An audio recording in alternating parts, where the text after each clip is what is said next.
Welcome back to the channel, guys. It is me, 80 So today, guys, we are here to discuss the weekend games. Now, I actually do have some midweek games to discuss, so we're gonna go ahead and discuss about the midweek games. We'll also discuss about the weekend games as well. So if you're new on here, consider hitting that like button and comment down below your thoughts in the comment section below, and also hit the subscribe button as well. And yeah, like I said, guys, we're gonna go ahead and get started, guys. We're gonna go ahead and get started. There will be timestamps description below for you guys' convenience, guys. So on and so forth. So let's go ahead and start with the first game we have here, guys. It is the Milan Derby.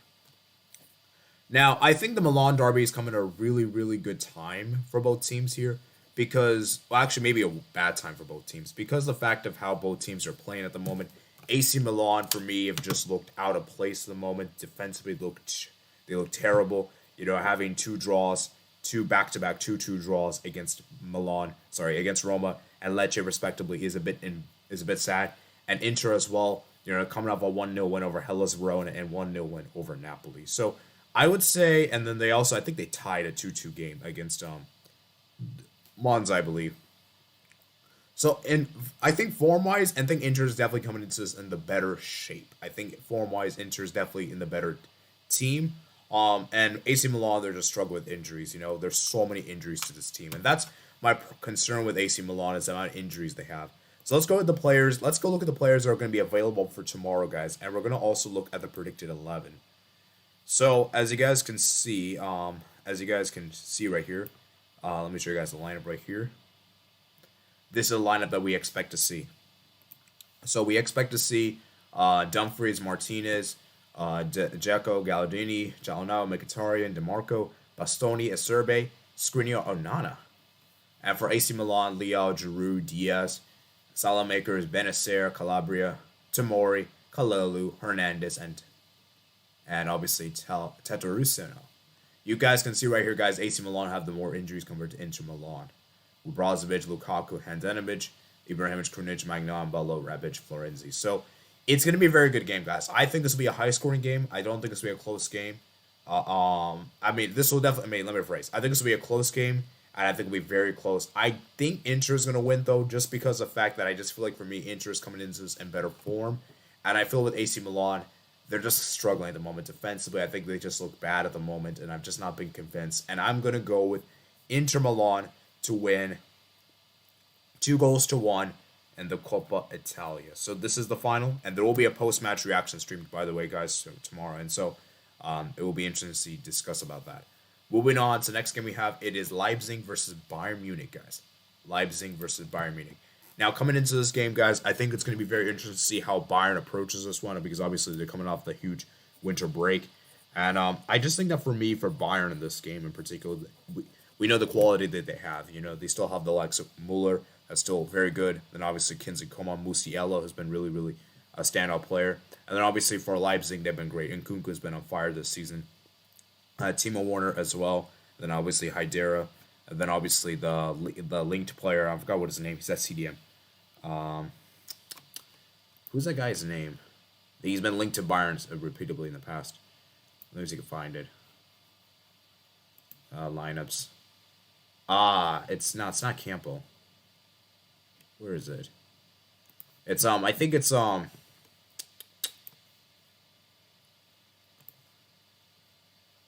Shagler, no. Is he not even in the squad list? No, wait, what? Hold up. Players, let me see. Here we go. Konrad Leimer. That's the guy I was talking about. He's been linked to Bayern repeatedly in the past. And obviously they get Caden Clark from, which is really nice, a purchase there. And yeah, I just think for me, for Leipzig, man, they're just attacking-wise really good. Defensively, they're very, very bad, though. I think defensively is where my biggest issue is with this team. And obviously, I think the fact that, Gulashi is going to be out for this game, and also Neuer is going to be out for this game, is going to make things interesting in the goalkeeper department.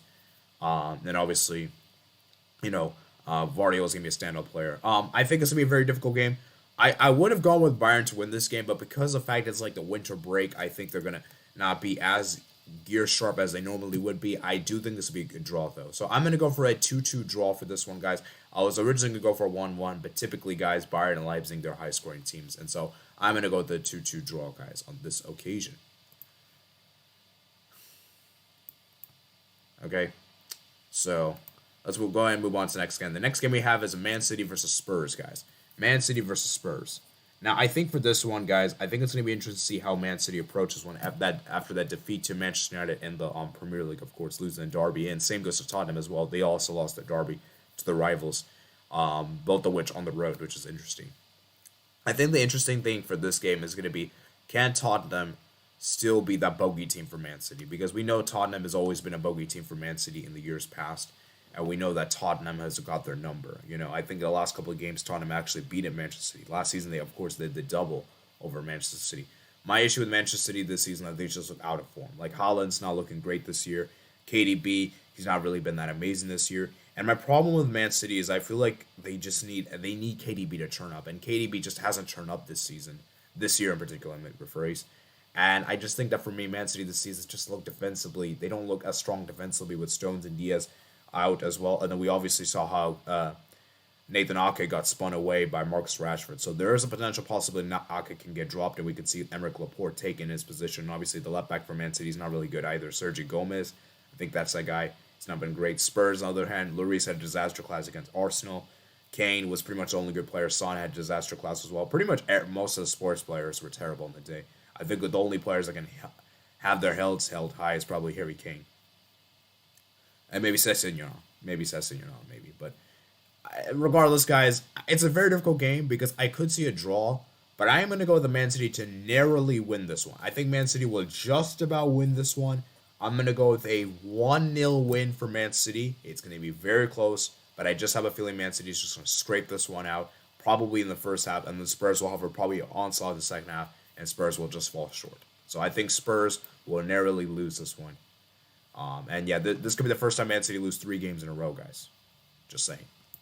And then finally, moving on to the penultimate game we have here, it is the Liverpool versus Chelsea, guys. I call this one the dead game because this game is dead. I'm sorry, guys. Both teams have been horrible this season.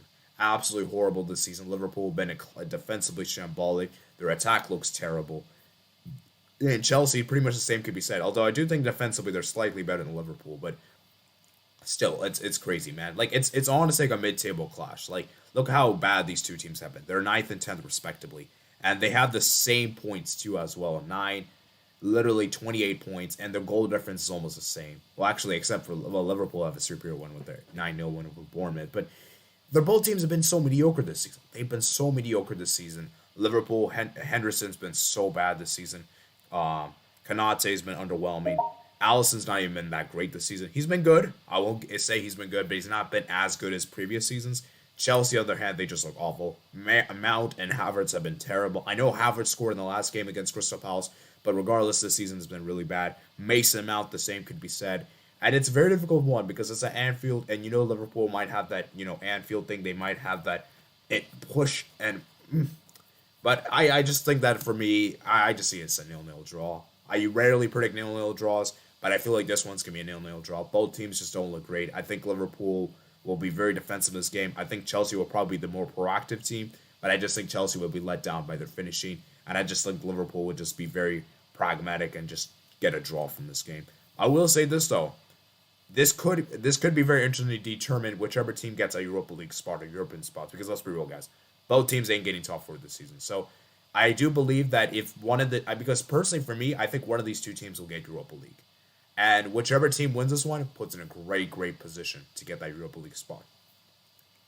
All right, and now finally, the last game we had, and probably the best game of the weekend, some would say, and it is the big one, guys. Man United, Arsenal versus Man United. This is a huge game for Arsenal, guys. Arsenal have been cooking this season. I did a review on the Arsenal game yesterday, so you guys can check that out. Arsenal have been amazing this season. They have been flying so high this season. Bukayo Saka, Martinelli, Odegaard has been on fire this season. Thomas Partey has been amazing too as well. Jacques has had the surgence of form. And this Arsenal team looks like no joke, man. They're looking so good at the moment.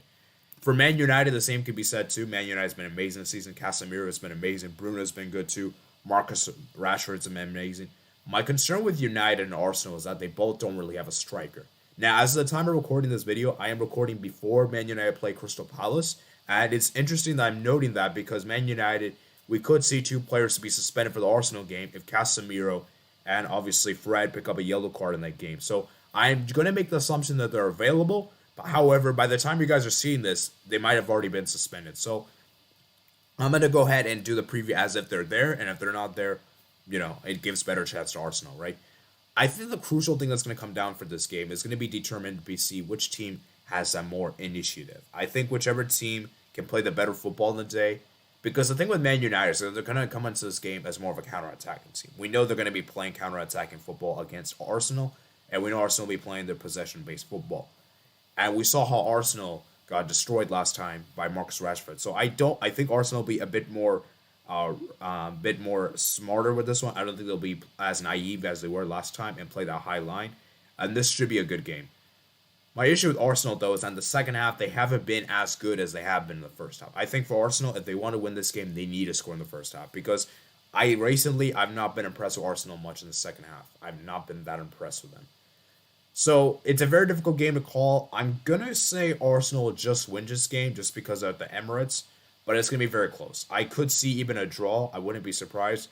Even United could win this. I wouldn't be surprised. But I just feel as though Arsenal is just going to win this game just because of the fact that I feel like they're just so motivated at the moment. I just think this Arsenal team is looking really good. And this will be very important for them for their Premier League aspirations. So, title aspirations. I am going to go with a 1-0 Arsenal win. It's going to be very close. I think this will be very close. I could see Ramsdale having another masterclass in goal. And Mike Dean is actually the referee for this game. So that's interesting. I just feel like Arsenal will just win this game. But who knows? I could be wrong with this one. So I hope you guys did enjoy this little preview. Remember, guys, there will be 2 live streams this week for the big matches. We're going to do a live reaction for Leipzig versus Bayern Munich. That will be taking place on Friday. And then tomorrow will be the Milan derby reaction. So I hope you guys did enjoy. I want you guys to comment down below your predictions. Also, subscribe if you're new out here. Like this video to enjoy. Comment down below your thoughts, comment section below. And of course, please consider becoming a member of the channel. And where you can get access to member streams, member videos, and all that good stuff. Okay? Anyways, I hope you guys enjoy. And I'll see you guys later. Peace out.